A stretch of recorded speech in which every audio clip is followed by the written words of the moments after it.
नमस्कार दोस्तों, स्वागत है आपका अपने YouTube चैनल में। आज हम सुनेंगे मुंशी प्रेमचंद जी का उपन्यास गबन। हिंदी साहित्य के महान कथाकार मुंशी प्रेमचंद जी ने अपनी रचनाओं में समाज की सच्चाइयों और मानवीय कमजोरियों को बहुत ही प्रभावशाली ढंग से प्रस्तुत किया है। गबन मुंशी प्रेमचंद जी का सबसे प्रसिद्ध उपन्यास है, जिसमें जेवरों की लालसा जिंदगी तबाह कर देती है, जो लालच, नैतिकता और मध्यवर्गीय जीवन के संघर्ष को दर्शाता है। इस उपन्यास में उन्होंने भारतीय नारी के आभूषण प्रेम को आधार बनाकर मध्य वर्ग के आर्थिक और सामाजिक अंतर्विरोधों का मनोहारी चित्रण किया है। गबन केवल एक व्यक्ति की कहानी नहीं है, बल्कि ये उस समाज का आईना है जहां लोग अपनी प्रतिष्ठा बनाए रखने के लिए कभी-कभी गलत रास्ता चुन लेते हैं। प्रेमचंद जी ने इस उपन्यास के माध्यम से यह बताया है कि कैसे छोटी-छोटी इच्छाएं और दिखावे की चाह इंसान को गलत फैसले लेने पर मजबूर कर देती है। आइए इस उपन्यास के जरिए हम मानव स्वभाव की उन कमजोरियों को समझें जो हमें सही और गलत के बीच भटकाने लगती है। आइए सुनते हैं मुंशी प्रेमचंद जी का उपन्यास गबन। क्या सिर्फ दिखावे और समाज में इज्जत बनाए रखने की चाह इंसान को गलत रास्ते पर ले जा सकती है?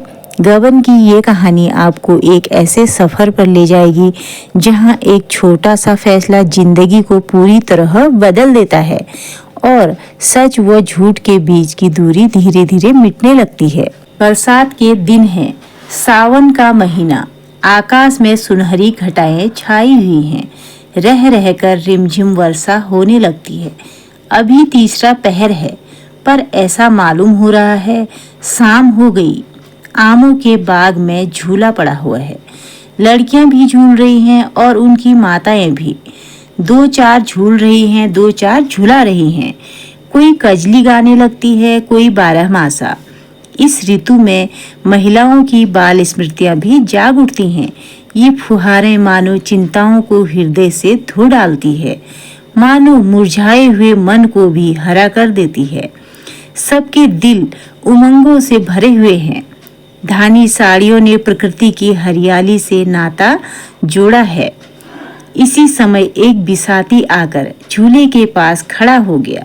उसे देखते ही झूला बंद हो गया। छोटी बड़ी सबों ने आकर उसे घेर लिया। बिसाती ने अपना संदूक खोला और चमकती दमकती चीजें निकालकर दिखाने लगा। कच्चे मोतियों के गहने थे, कच्चे लेस और गोटे, रंगीन मोजे, खूबसूरत गुड़िया और गुड़ियों के गहने, बच्चों के लट्टू और झुनझुने। किसी ने कोई चीज ली, किसी ने कोई चीज। एक बड़ी बड़ी आंखों वाली बालिका ने वह चीज पसंद की जो उन चमकती हुई चीजों में सबसे सुंदर थी। वह फिरोजी रंग का एक चंद्रहार था। माँ से बोली, अम्मा मैं यह हार लूंगी। माँ ने बिसाती से पूछा, बाबा यह हार कितने का है?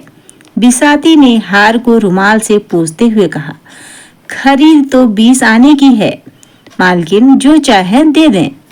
माता ने कहा, यह तो बड़ा महंगा है, 4 दिन में इसकी चमक दमक जाती रहेगी।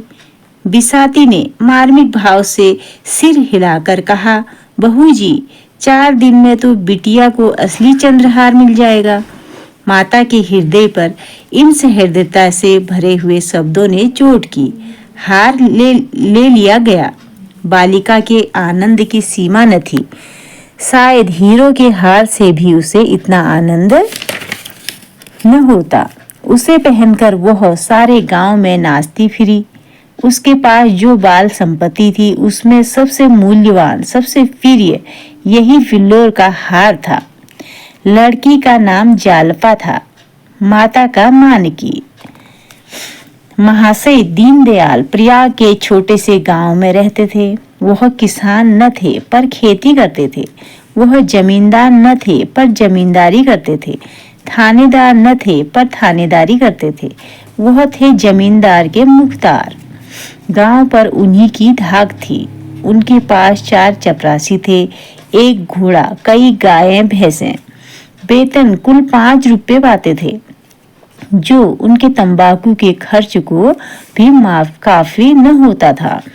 उनकी आय के और कौन से मार्ग थे, यह कौन जानता है।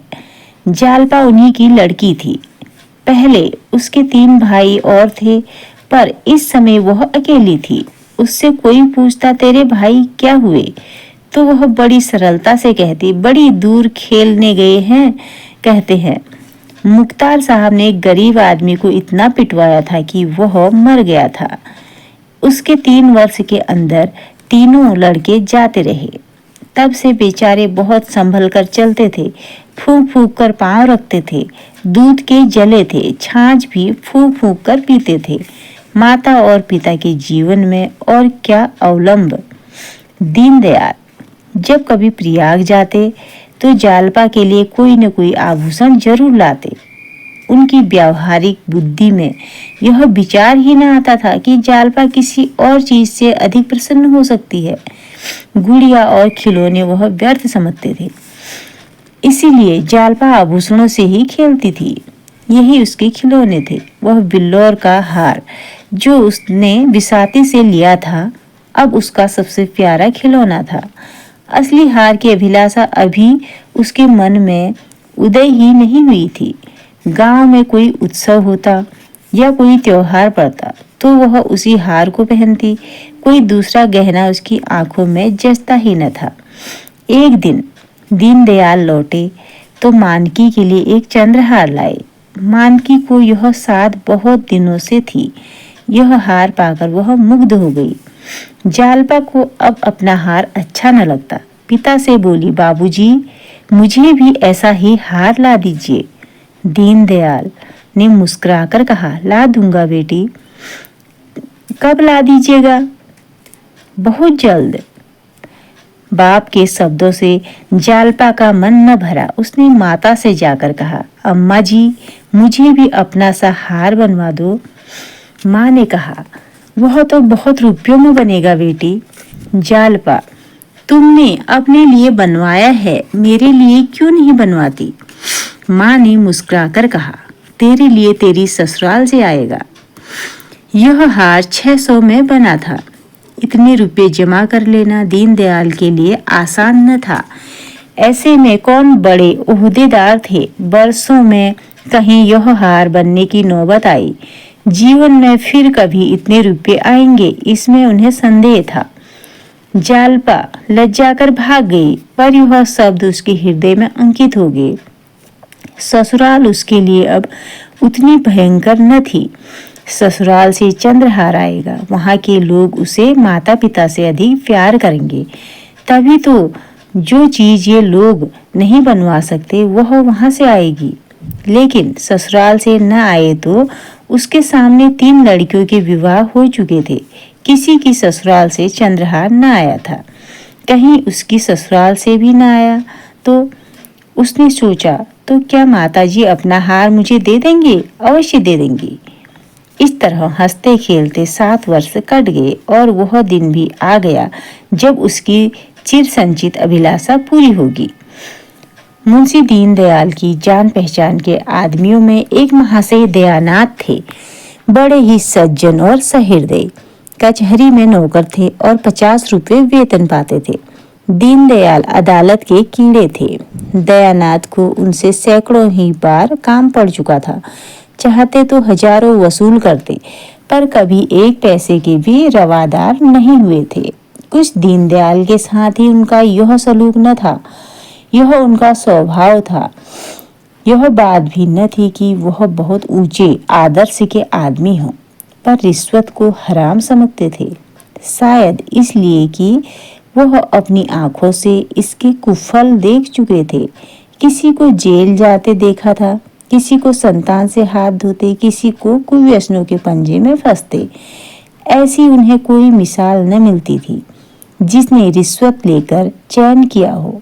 उनकी यह दृढ़ धारणा हो गई थी कि हराम की कमाई हराम ही में जाती है। यह बात वह कभी न भूलते। इस जमाने में 50 रुपए की भुगुत ही क्या, 5 आदमियों का पालन बड़ी मुश्किल से होता था। लड़के अच्छे कपड़ों को तरसते, स्त्री गहनों को तरसती, पर दयानाथ विचलित न होते थे। बड़ा लड़का 2 ही महीने तक कॉलेज में रहने के बाद पढ़ना छोड़ बैठा। पिता ने साफ कह दिया, मैं तुम्हारी डिग्री के लिए सबको भूखा और नंगा नहीं रख सकता। पढ़ना चाहते हो तो अपने पुरुषार्थ से पढ़ो, बहुतों ने किया है, तुम भी कर सकते हो। लेकिन रमानाथ में इतनी लगन न थी। इधर 2 साल से वह बिल्कुल बेकार था। शतरंज खेलता, सैर सपाटे करता और माँ और छोटे भाइयों पर रौब जमाता। दोस्तों की बदौलत शौक पूरा होता रहता था। किसी का चेस्टर मांग लिया और शाम को हवा खाने निकल गए। किसी का पंप शू पहन लिया, किसी की घड़ी कलाई पर बांध ली। कभी बनारसी फैशन में निकले, कभी लखनवी फैशन में। 10 मित्रों ने एक एक कपड़ा बनवा लिया तो 10 सूट बदलने का साधन हो गया। सहकारिता का यह बिल्कुल नया उपयोग था। इसी युवक को दीनदयाल ने जालपा के लिए पसंद किया। दयानाथ शादी नहीं करना चाहते थे। उनके पास न रुपये थे और न एक नए परिवार का भार उठाने की हिम्मत। पर जागेश्वरी ने त्रियाहट से काम लिया और इस शक्ति के सामने पुरुष को झुकना पड़ा। जागेश्वरी बरसों से पुत्र वधू के लिए तड़प रही थी। जो उसके सामने बहुएं बनकर आई, वे आज पोते खिला रही हैं। फिर उस दुखिया को कैसे धैर्य होता। वह कुछ कुछ निराश हो चली थी। ईश्वर से मनाती थी कि कहीं से बात आए। दीनदयाल ने संदेश भेजा तो उसको आंखें सी मिल गई। अगर कहीं यह शिकार हाथ से निकल गया तो फिर न जाने कितने दिनों और राह देखनी पड़े। कोई यहाँ क्यों आने लगा? न धन ही है न जायदाद। लड़के पर कौन रिश्ता है? लोग तो धन देखते हैं। इसलिए उसने इस अवसर पर सारी शक्ति लगा दी और उसकी विजय हुई। दयानाथ ने कहा, भाई तुम जानो, तुम्हारा काम जाने। मुझ में समाई नहीं है। जो आदमी अपने पेट की फिक्र नहीं कर सकता, उसका विवाह करना मुझे तो अधर्म सा मालूम होता है। फिर रुपए की भी तो फिक्र है। 1000 तो टीम टाम के लिए चाहिए, जोड़े और गहने के लिए अलग। कानों पर हाथ रखकर, ना बाबा, यह बोझ मेरे मान का नहीं। जागेश्वरी पर इन दलीलों का कोई असर न हुआ। बोली, वह भी तो कुछ देगा। मैं उससे मांगने तो जाऊंगा नहीं। तुम्हारे मांगने की जरूरत ही न पड़ेगी, वह खुद ही देंगे। लड़की के ब्याह में पैसे का मुंह कोई नहीं देखता। हाँ, मकदूर चाहिए। सो दीनदयाल पोड़े आदमी है। और फिर यही एक संतान है, बचाकर रखेंगे तो किसके लिए? दयानाथ को अब कोई बात न सूझी।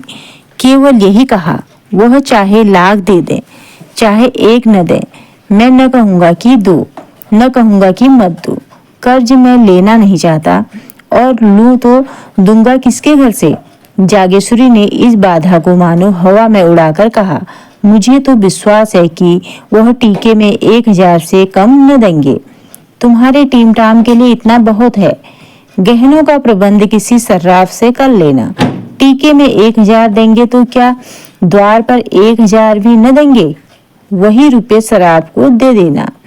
200-400 बाकी रहे, वह धीरे धीरे चूक जाएंगे। बच्चा के लिए कोई न कोई द्वार खुलेगा ही। दयानाथ ने उपेक्षा भाव से कहा, खुल चुका। जिसे शतरंज और सैर सपाटे से फुर्सत न मिले, उसे सभी द्वार बंद मिलेंगे। जागेश्वरी को अपने विवाह की बात याद आई। दयानाथ भी तो गुलछर्रे उड़ाते थे, लेकिन उसके आते ही उन्हें 4 पैसे कमाने की फिक्र कैसे सिर पर सवार हो गई थी। साल भर भी न बीतने पाया था कि नौकर हो गए। बोली, बहू आ जाएगी तो उसकी आंखें भी खुलेंगी, देख लेना।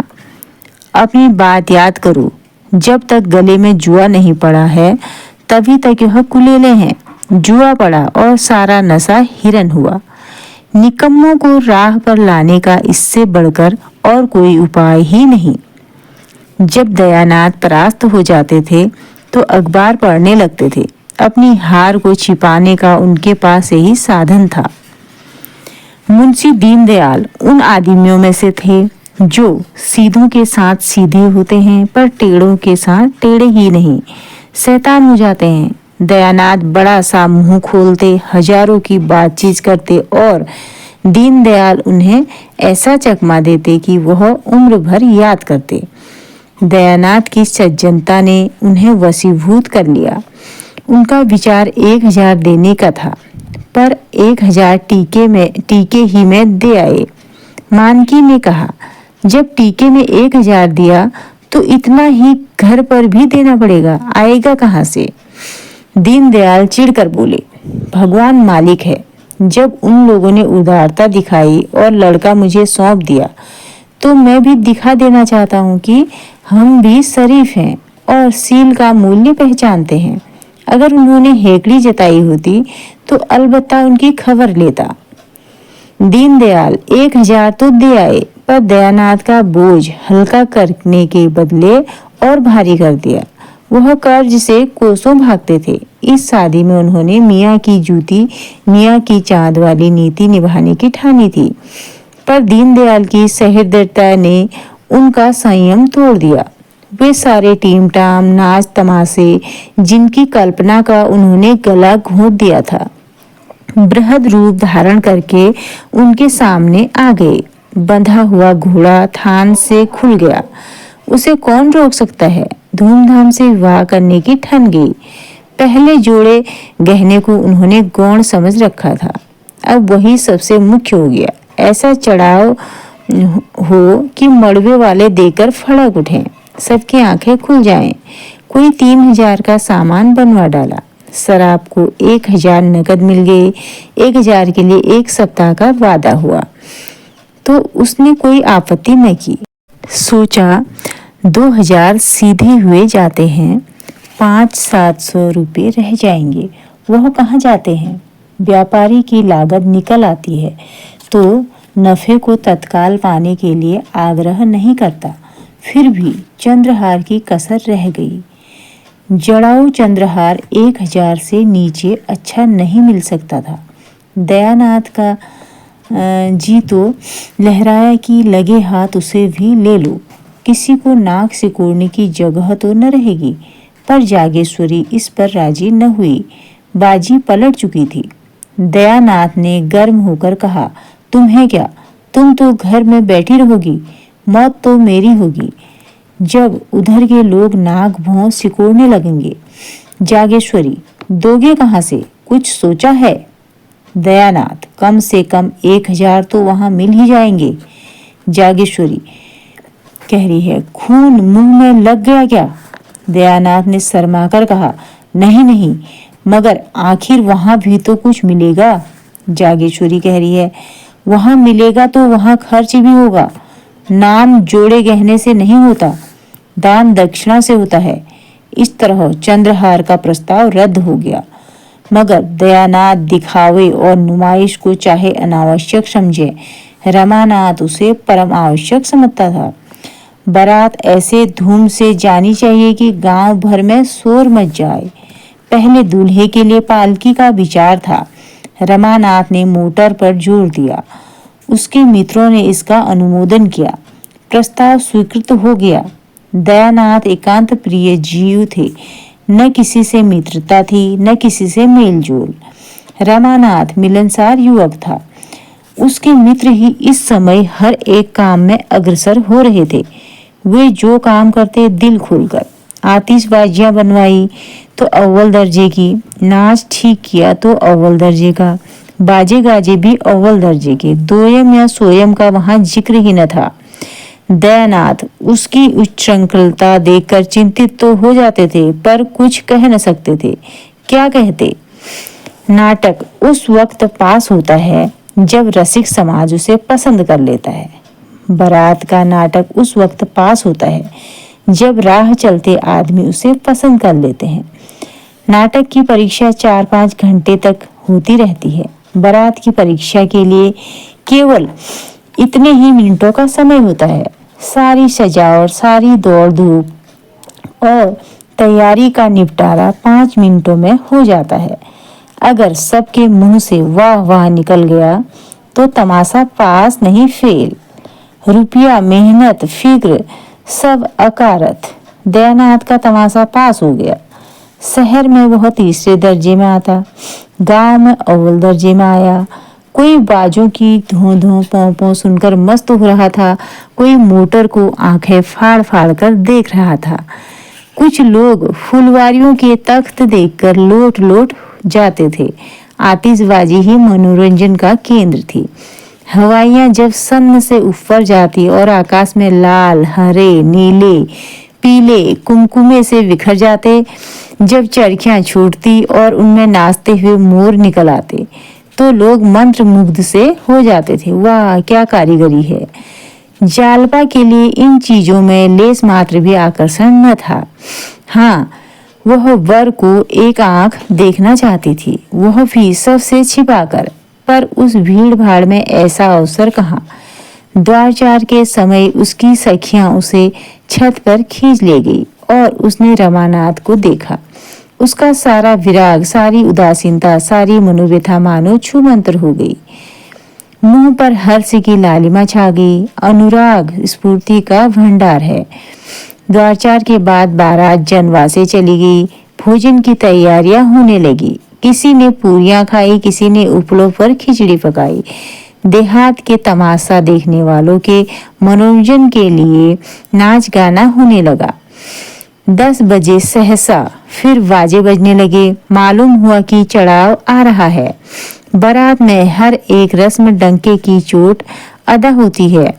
दूल्हा कलेवा करने आ रहा है, बाजे बजने लगे। समधी मिलने आ रहा है, बाजे बजने लगे। चढ़ावा जो ही पहुंचा, घर में हलचल मच गई। स्त्री पुरुष बूढ़े जवान सब चढ़ाव देखने के लिए उत्सुक हो उठे। जो ही किश्तियां मंडप में पहुंची, लोग सब काम छोड़कर देखने दौड़े। आपस में धक्कम धक्का होने लगा। मान की प्यास से बेहाल हो रही थी, कंठ सूखा जाता था। चढ़ाव आते ही प्यास भाग गई।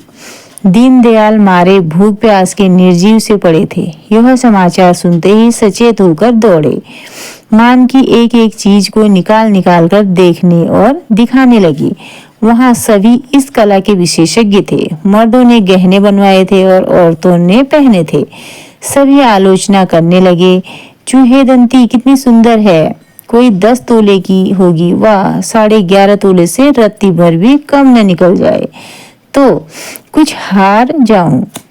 यह शेरदहा तो देखो, क्या हाथ की सफाई है। जी चाहता है कारीगर के हाथ चूम लें। यह भी 12 तोले से कम न होगा। वाह, कभी देखा भी है। 16 तोले से कम निकल जाए तो मुंह न दिखाऊं। हाँ, माल उतना चोखा नहीं है। यह कंगन तो देखो, बिल्कुल पक्की जड़ाई है। कितना बारीक काम है कि आंख नहीं ठहरती। कैसा दमक रहा है। सच्चे नगीने हैं। झूठे नगीनों में यह आब कहाँ।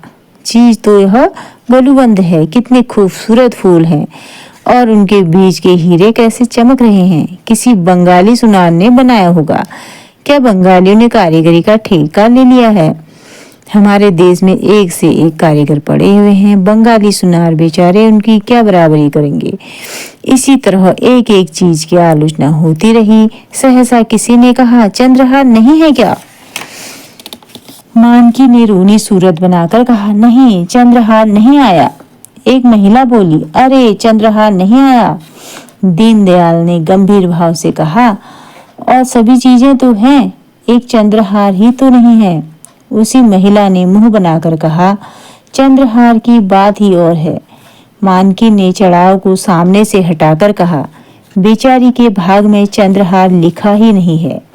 इस गोलाकार जमघट के पीछे अंधेरे में आशा और आकांक्षा की मूर्ति सी जालपा भी खड़ी थी और सब गहनों के नाम कान में आते थे। चंद्रहार का नाम न आता था। उसकी छाती धक धक कर रही थी। चंद्रहार नहीं है क्या, शायद सबके नीचे हो। इस तरह वह मन को समझाती रही। जब मालूम हो गया चंद्रहार नहीं है तो उसके कलेजे पर चोट सी लग गई। मालूम हुआ देह में रक्त की बूंद भी नहीं है, मानो उसे मूर्छा आ जाएगी। वह उन्माद की सी दशा में अपने कमरे में आई और फूट फूट कर रोने लगी। वह लालसा जो आज 7 वर्ष हुए उसके हृदय में अंकुरित हुई थी, जो इस समय पुष्प और पल्लव से लदी खड़ी थी, उस पर वज्रपात हो गया। वह हरा भरा लहलहाता हुआ पौधा जल गया, केवल उसकी राख रह गई। आज ही के दिन पर तो उसकी समस्त आशाएं अवलंबित थी। दुर्दैव ने आज वह अवलंब भी छीन लिया। उस निराशा के आवेश में उसका ऐसा जी चाहने लगा कि अपना मुंह नोच डाले। उसका वश चलता तो वह चढ़ाव को उठाकर आग में फेंक देती। कमरे में एक आले पर शिव की मूर्ति रखी हुई थी। उसने उसे उठाकर ऐसा पटका कि उसकी आशाओं की भांति वह भी चूर चूर हो गई। उसने निश्चय किया, मैं कोई आभूषण न पहनूंगी। आभूषण पहनने से होता ही क्या है? जो रूप विहीन हो वे अपने को गहने से सजाएं। मुझे तो ईश्वर ने यूं ही सुंदरी बनाया है। मैं गहने न पहनकर भी बुरी न लगूंगी। सस्ती चीजें उठा लाई, जिसमें रुपये खर्च होते थे उसका नाम ही न लिया। अगर गिनती ही गिनानी थी तो इतने ही दामों में इसके दूने गहने आ जाते। वह इसी क्रोध में भरी बैठी थी कि उसकी 3 सखियां आकर खड़ी हो गई। उन्होंने समझा था जालपा को अभी चढ़ाव की कुछ खबर नहीं है। जालपा ने उन्हें देखते ही आंखें पोंछ डाली और मुस्कुराने लगी। राधा मुस्कुराकर बोली, जालपा, मालूम होता है तूने बड़ी तपस्या की थी। ऐसा चढ़ाव मैंने आज तक नहीं देखा था। अब तो तेरी सब साध पूरी हो गई। जालपा ने अपनी लंबी लंबी पलकें उठाकर उसकी ओर ऐसे दीन नेत्रों से देखा मानो जीवन में अब उसके लिए कोई आशा नहीं है। हाँ बहन, सब साध पूरी हो गई।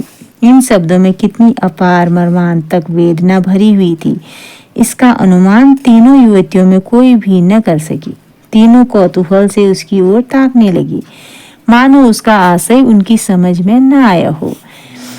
बासंती ने कहा, जी चाहता है कारीगर के हाथ चूम लूं। शहजादी बोली, चढ़ाव ऐसा ही होना चाहिए कि देखने वाले फड़क उठें। बासंती, तुम्हारी सास बड़ी चतुर जान पड़ती है, कोई चीज नहीं छोड़ी। जालपा ने मुंह फेर कर कहा, ऐसा ही होगा। राधा, और तो सब कुछ है, केवल चंद्रहार नहीं है। शहजादी, एक चंद्रहार के न होने से क्या होता है बहन, उसकी जगह गुलूबंद तो है। जालपा ने वक्रोक्ति के भाव से कहा, हाँ, देह में एक आंख के न होने से क्या होता है, और सब अंग होते ही हैं। आंखें हुई तो क्या, न हुई तो क्या। बालकों के मुंह से गंभीर बातें सुनकर जैसे हमें हंसी आ जाती है, उसी तरह जालपा के मुंह से यह लालसा से भरी हुई बातें सुनकर राधा और बासंती अपनी हंसी न रोक सकी। हाँ, शहजादी को हंसी न आई। यह आभूषण लालसा उसके लिए हंसने की बात नहीं, रोने की बात थी। कृत्रिम सहानुभूति दिखाती हुई बोली, सब न जाने कहाँ के जंगली हैं कि और सब चीजें तो लाए, चंद्रहार न लाए, जो सब गहनों का राजा है। लाला अभी आते हैं तो पूछती हूँ कि तुमने यह कहाँ की रीति निकाली है। ऐसा अनर्थ भी कोई करता है। राधा और बासंती दिल में कांप रही थी कि जालपा कहीं ताड़ न जाए। उनका बस चलता तो शहजादी का मुंह बंद कर देती। बार बार उसे चुप रहने का इशारा कर रही थी, मगर जालपा को शहजादी का यह व्यंग संवेदना से परिपूर्ण जान पड़ा। सजल नेत्र होकर बोली, क्या करोगी पूछकर बहन, जो होना था सो हो गया। शहजादी, तुम पूछने को कहती हो, मैं रुला कर छोड़ूंगी। मेरे चढ़ाव पर कंगन नहीं आया था, उस वक्त मन ऐसा खट्टा हुआ कि सारे गहनों पर लात मार दूं। जब तक कंगन न बन गए मैं नींद भर सोई नहीं। राधा, तो क्या तुम जानती हो जालपा का चंद्रहार न बनेगा? शहजादी, बनेगा तब बनेगा, इस अवसर पर तो नहीं बना। 10-5 की चीज तो है नहीं कि जब चाहा बनवा लिया। सैकड़ों का खर्च है, फिर कारीगर तो हमेशा अच्छे नहीं मिलते। जालपा का भग्न हृदय शहजादी की इन बातों से मानो जी उठा। वह रूंधे कंठ से बोली, यही तो मैं भी सोचती हूँ बहन, जब आज न मिला तो फिर क्या मिलेगा।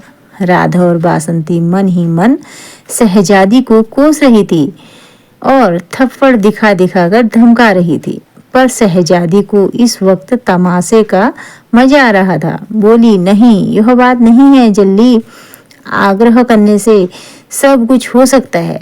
सास ससुर को बार बार याद दिलाती रहना, बहनोई जी से 2-4 दिन रूठे रहने से भी बहुत कुछ काम निकल सकता है। बस यही समझ लो कि घर वाले चैन न लेने पाए। यह बात हरदम उनके ध्यान में रहे। उन्हें मालूम हो जाए कि बिना चंद्रहार बनवाए कुशल नहीं। तुम जरा भी ढीली पड़ी और काम बिगड़ा। राधा ने हंसी को रोकते हुए कहा, इनसे न बने तो तुम्हें बुला लें। क्यों? अब उठोगी कि सारी रात उपदेश ही करती रहोगी? शहजादी, चलती हूँ। ऐसी क्या भागड़ पड़ी है? हाँ, खूब याद आई। क्यों जल्दी? तेरी अम्मा जी के पास बड़ा अच्छा चंद्रहार तुझे न देंगी? जालपा ने एक लंबी सांस लेकर कहा, क्या कहूँ बहन, मुझे तो आशा नहीं है। शहजादी, एक बार कहकर देखो तो। अब उनके कौन पहनने ओढ़ने के दिन बैठे हैं। जालपा, मुझसे तो न कहा जाएगा। शहजादी, मैं कह दूंगी। जालपा, नहीं नहीं, तुम्हारे हाथ जोड़ती हूँ।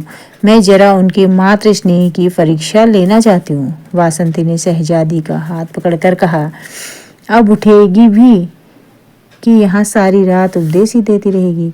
शहजादी उठी, पर जालपा रास्ता रोककर खड़ी हो गई और बोली, नहीं, अभी बैठो बहन, तुम्हारे पैरों पड़ती हूँ। शहजादी, जब यह दोनों चुड़ैलें बैठने भी दें, मैं तो तुम्हें गुर सिखाती हूँ और यह दोनों मुझ पर झल्लाती हैं। सुन नहीं रही हो? मैं भी विष की गांठ हूँ।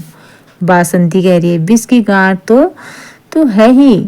शहजादी बोल रही, तुम भी तो ससुराल से साल भर बाद आई हो। कौन कौन सी नई चीजें बनवा लाई? बासंती, और तुमने 3 साल में क्या बनवा लिया? शहजादी कह रही है, मेरी बात छोड़ो, मेरा खसम तो मेरी बात ही नहीं पूछता। राधा, प्रेम के सामने गहनों का कोई मूल्य नहीं है। शहजादी कह रही है, तो सूखा प्रेम तुम्ही को फले। इतने में मानकी ने आकर कहा, तुम तीनों यहाँ बैठी क्या कर रही हो? चलो वहाँ, लोग खाना खाने आ रहे हैं। तीनों युवतियां चली गई। जालपा माता के गले में चंद्रहार की शोभा देखकर मन ही मन सोचने लगी, गहनों से इनका जी अब तक नहीं भरा। महाशय दयानाथ जितनी उमंगों से ब्याह करने गए थे, उतना ही हतोत्साहित होकर लौटे। दीनदयाल ने खूब दिया, लेकिन वहां से जो कुछ मिला वह सब नाच तमाशे नेक चार में खर्च हो गया। बार बार अपनी भूल पर पछताते, क्यों दिखावे और तमाशे में इतने रुपये खर्च किए? इसकी जरूरत ही क्या थी? ज्यादा से ज्यादा लोग यही तो कहते, महाशय बड़े कृपण हैं। उतना सुन लेने में क्या हानि थी? मैंने गांव वालों को तमाशा दिखाने का ठेका तो नहीं लिया था। यह सब रमा का दुस्साहस है। उसी ने सारे खर्च बढ़ा बढ़ाकर मेरा दिवाला निकाल दिया। और सब तकाजे तो 10-5 दिन टल भी सकते थे, पर शराब किसी तरह न मानता था। शादी के 7वें दिन उसे 1000 रुपये देने का वादा था। 7वें दिन शराब आया, मगर वो यहाँ रुपये कहाँ थे? दयानाथ में लल्लो चप्पू की आदत न थी, मगर आज उन्होंने उसे चकमा देने की खूब कोशिश की। किस्त बांधकर सब रुपये 6 महीने में अदा कर देने का वादा किया। फिर 3 महीने पर आए, मगर शराब भी एक ही घुटा हुआ आदमी था।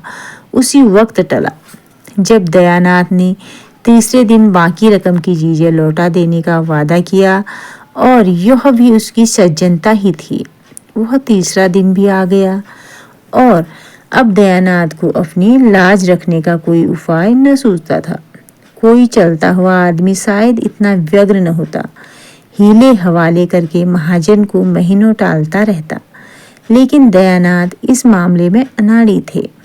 जागेश्वरी ने आकर कहा, भोजन कब से बना ठंडा हो रहा है, खाकर तब बैठो। दयानाथ ने इस तरह गर्दन उठाई मानो सिर पर सैकड़ों मन का बोझ लदा हुआ है। बोले, तुम लोग जाकर खा लो, मुझे भूख नहीं है। जागेश्वरी बोली, भूख क्यों नहीं है? रात भी तो कुछ नहीं खाया था। इस तरह दाना पानी छोड़ देने से महाजन के रुपये थोड़े ही अदा हो जाएंगे।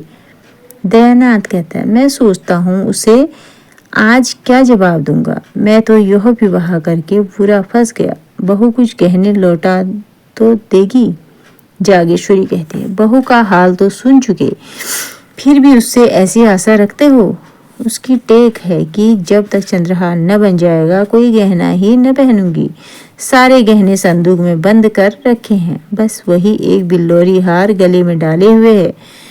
बहुएं बहुत देखी पर ऐसी बहू न देखी थी।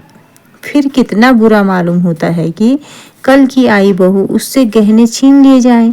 दयानाथ ने चिढ़कर कहा, तुम तो जले पर नमक छिड़कती हो। बुरा मालूम होता है तो लाओ 1000 निकाल कर दे दो, महाजन को दे आऊं। देती हो? बुरा मुझे भी खुद मालूम होता है, लेकिन उपाय क्या है? गला कैसे छूटेगा? जागेश्वरी कहती है, बेटे का ब्याह किया है कि ठट्टा है? शादी ब्याह में सभी कर्ज लेते हैं, तुमने भी कोई नई बात नहीं की। खाने पहनने के लिए कौन कर्ज लेता है? धर्मात्मा बनने का कुछ फल मिलना चाहिए या नहीं? तुम्हारे ही दर्जे पर सत्यदेव हैं। पक्का मकान खड़ा कर दिया, जमींदारी खरीद ली, बेटी के ब्याह में कुछ नहीं तो 5000 तो खर्च के ही होंगे। दयानाथ, जब दोनों लड़के भी तो चल दिए। जागेश्वरी, मरना जीना तो संसार की गति है, लेते हैं वह भी मरते हैं, नहीं लेते वह भी मरते हैं। अगर तुम चाहो तो 6 महीने में सब रुपए चुका सकते हो। दयानाथ ने त्योरी चढ़ाकर कहा, जो बात जिंदगी भर नहीं की वह अब आखिरी वक्त नहीं कर सकता। बहू से साफ साफ कह दो, उससे पर्दा रखने की जरूरत ही क्या है? और पर्दा रह ही कै दिन सकता है? आज नहीं तो कल सारा हाल मालूम ही हो जाएगा। बस 3-4 चीजें लौटा दे तो काम बन जाए। तुम उससे एक बार कहो तो। जागेश्वरी झुंझला कर बोली, उससे तुम ही कहो, मुझसे तो न कहा जाएगा। सहसा रमानाथ टेनिस रैकेट लिए बाहर से आया। सफेद टेनिस शर्ट था, सफेद पतलून, कैनवस का जूता। गोरे रंग और सुंदर मुखाकृति पर इस पहनावे ने रईसों की शान पैदा कर दी थी। रुमाल में बेले के गजरे लिए हुए था, उससे सुगंध उड़ रही थी। माता पिता की आंखें बचाकर वह जीने पर जाना चाहता था कि जागेश्वरी ने टोका, इन्हीं के तो सब कांटे बोए हुए हैं, इनसे क्यों नहीं सलाह लेते?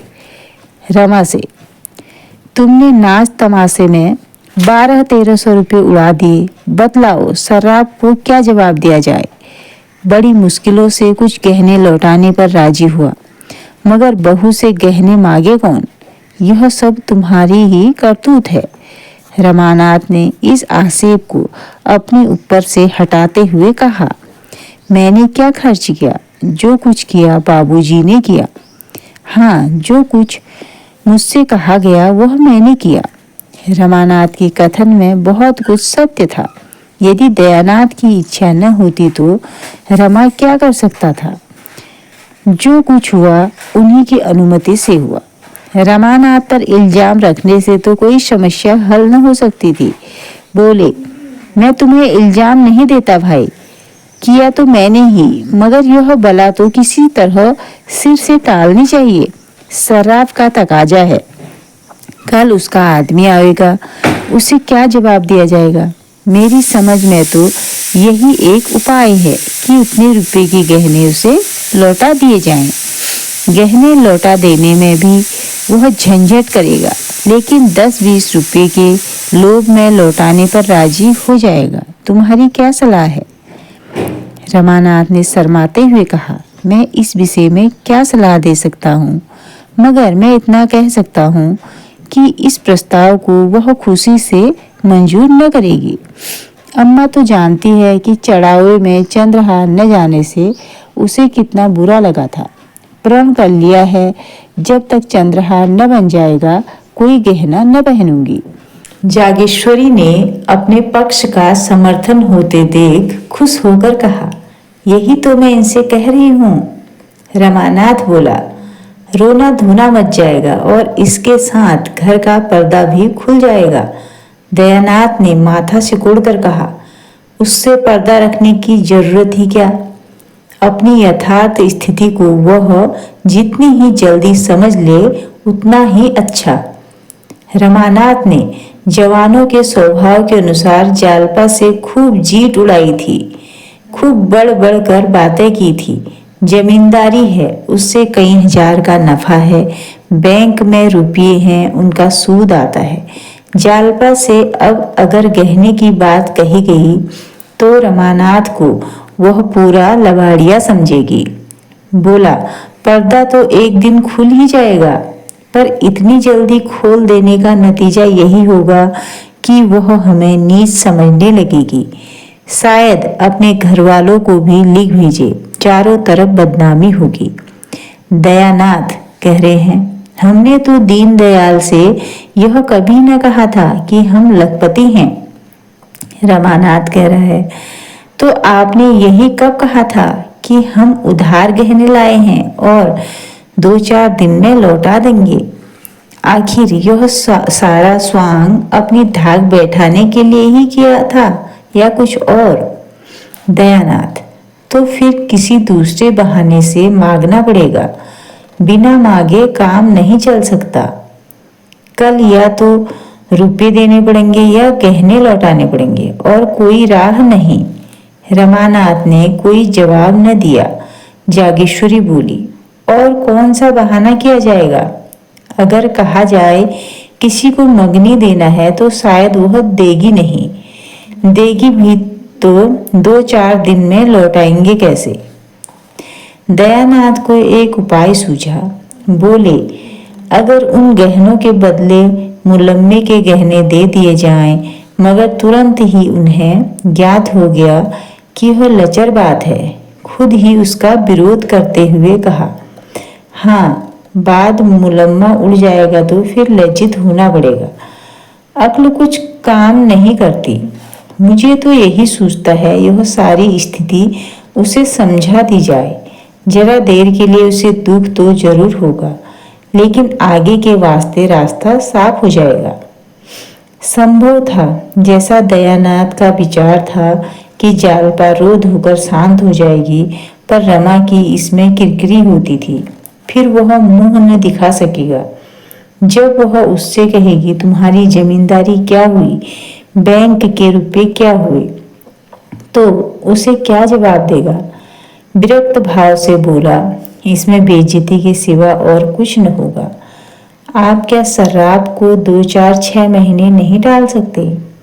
आप देना चाहें तो इतने दिनों में 1000-1200 रुपये बड़ी आसानी से दे सकते हैं। दयानाथ ने पूछा, कैसे? रमानाथ, उसी तरह जैसे आपके और भाई करते हैं। दयानाथ, वह मुझसे नहीं हो सकता। तीनों कुछ देर तक मौन बैठे रहे। दयानाथ ने अपना फैसला सुना दिया। जागेश्वरी और रमा को यह फैसला मंजूर न था, इसलिए अब इस गुत्थी के सुलझाने का भार उन्हीं दोनों पर था। जागेश्वरी ने भी एक तरह से निश्चय कर लिया था, दयानाथ को झक मारकर अपना नियम तोड़ना पड़ेगा।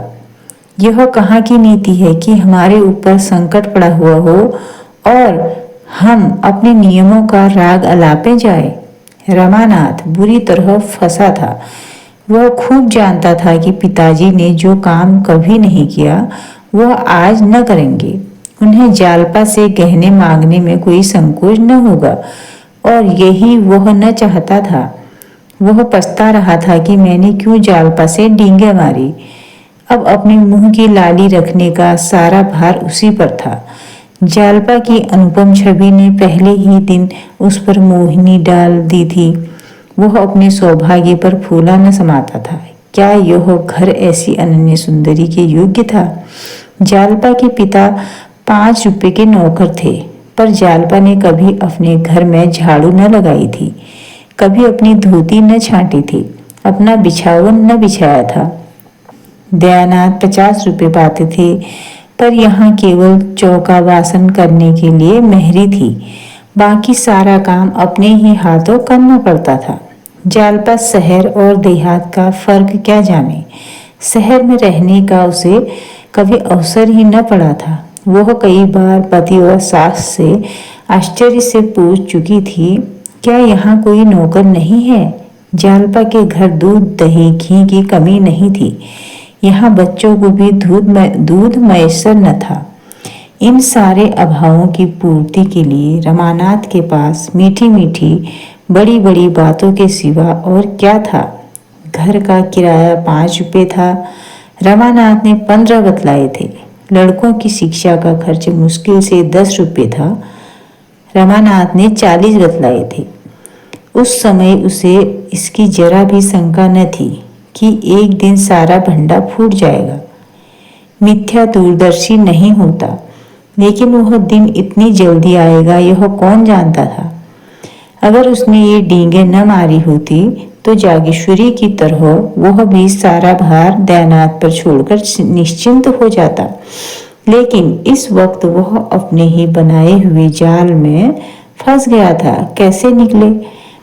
उसने कितने ही उपाय सोचे, लेकिन कोई ऐसा न था जो आगे चलकर उसे उलझनों में न डाल देता, दलदल में न फंसा देता।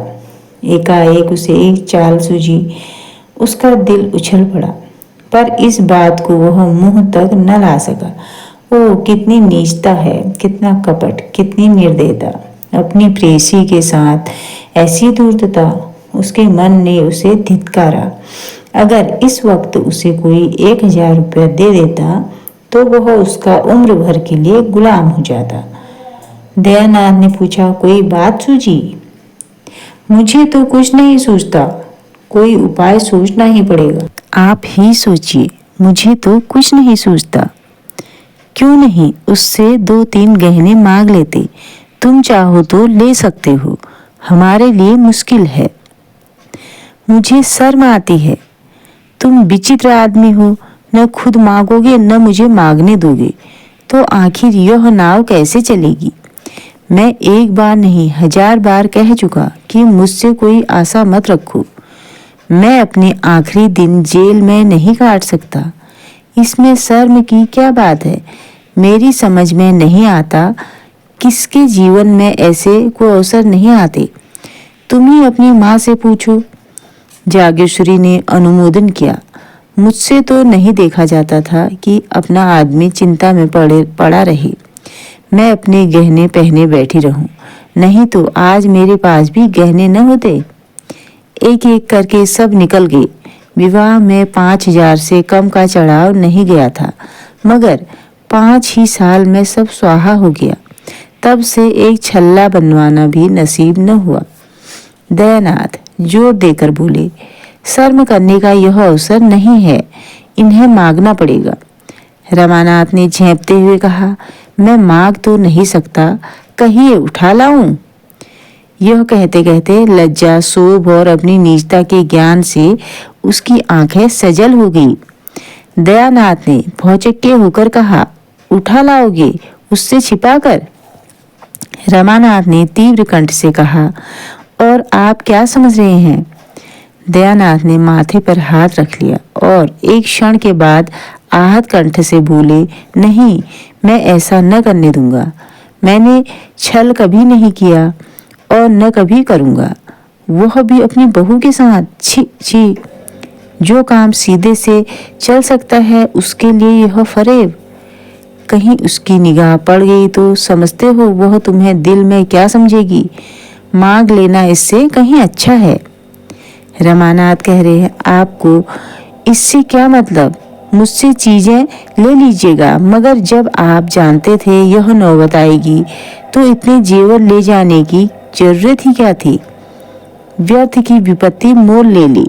इससे कई लाख गुना अच्छा था कि आसानी से जितना ले जा सकते उतना ही ले जाते। उस भोजन से क्या लाभ कि पेट में पीड़ा होने लगे। मैं तो समझ रहा था कि आपने कोई मार्ग निकाल लिया होगा। मुझे क्या मालूम था कि आप मेरे सिर यह मुसीबतों की टोकरी पटक देंगे, वरना मैं उन चीजों को कभी न ले जाने देता। दयानाथ कुछ लज्जित होकर बोले, इतने पर भी चंद्रहार न होने से वहां हाय तौबा मच गई। रमानाथ बोले, उस हाय तौबा से हमारी क्या हानि हो सकती थी? जब इतना करने पर भी हाय तौबा मच गई तो मतलब भी तो न पूरा हुआ। उधर बदनामी हुई, इधर यह आफत सिर पर आई। मैं यह नहीं दिखाना चाहता कि हम इतने फटेहाल हैं। चोरी हो जाने पर तो सब्र करना ही पड़ेगा। दयानाथ चुप हो गए। उस आवेश में रमा ने उन्हें खूब खरी खरी सुनाई और वह चुपचाप सुनते रहे। आखिर जब न सुना गया तो उठकर पुस्तकालय चले गए। यह उनका नित्य का नियम था। जब तक 2-4 पत्र पत्रिकाएं न पढ़ लें उन्हें खाना न हजम होता था। उसी सुरक्षित घड़ी में पहुंचकर घर की चिंताओं और बाधाओं से उनकी जान बचती थी। रमा भी वहां से उठा पर जालपा के पास न जाकर अपने कमरे में गया। उसका कोई कमरा अलग तो था नहीं, एक ही मर्दाना कमरा था। इसी में दयानाथ अपने दोस्तों से गपशप करते। दोनों लड़के पढ़ते और रमा मित्रों के साथ शतरंज खेलता। रमा कमरे में पहुंचा तो दोनों लड़के ताश खेल रहे थे। गोपी का 13वां साल था, विश्वंभर का 9वां। दोनों रमा से थर थर कांपते थे। रमा खुद खूब ताश और शतरंज खेलता, पर भाइयों को खेलते देखकर हाथ में खुजली होने लगती थी। खुद चाहे दिन भर सैर सपाटे किया करे, मगर क्या मजाल कि भाई कहीं घूमने निकल जाएं। दयानाथ खुद लड़कों को कभी न मारते थे। अवसर मिलता तो उनके साथ खेलते थे। उन्हें कनकौवे उड़ाते देखकर उनकी बाल प्रकृति सजग हो जाती थी। 2-4 पैंच लड़ा देते। बच्चों के साथ कभी कभी गुल्ली डंडा भी खेलते थे। इसलिए लड़के जितना रमा से डरते उतना ही पिता से प्रेम करते थे। रमा को देखते ही लड़कों ने ताश को टाट के नीचे छिपा दिया और पढ़ने लगे। सिर झुकाए चपत की प्रतीक्षा कर रहे थे, पर रमानाथ ने चपत नहीं लगाई। मोड़े पर बैठकर गोपीनाथ से बोला, तुमने भंग की दुकान देखी है ना नुक्कड़ पर? गोपीनाथ प्रसन्न होकर बोला, हाँ देखी है, क्यों नहीं। जाकर 4 पैसे का माजून ले लो, दौड़े हुए आना। हाँ, हलवाई की दुकान से 8 सेर मिठाई भी लेते आना। यह रुपया लो। कोई 15 मिनट में रमा ये दोनों चीजें ले जालपा के कमरे की ओर चला। अभी तक हमने गबन का पहला भाग पढ़ा। दूसरे भाग में हम पढ़ेंगे क्या जालपा अपने गहने देती है या उसके गहने चोरी हो जाते। जल्द ही दूसरा भाग सुनेंगे। क्या आप जानना चाहेंगे जालपा का जेवरों का संदूक किसने चोरी किया? कमेंट में जरूर बताइए।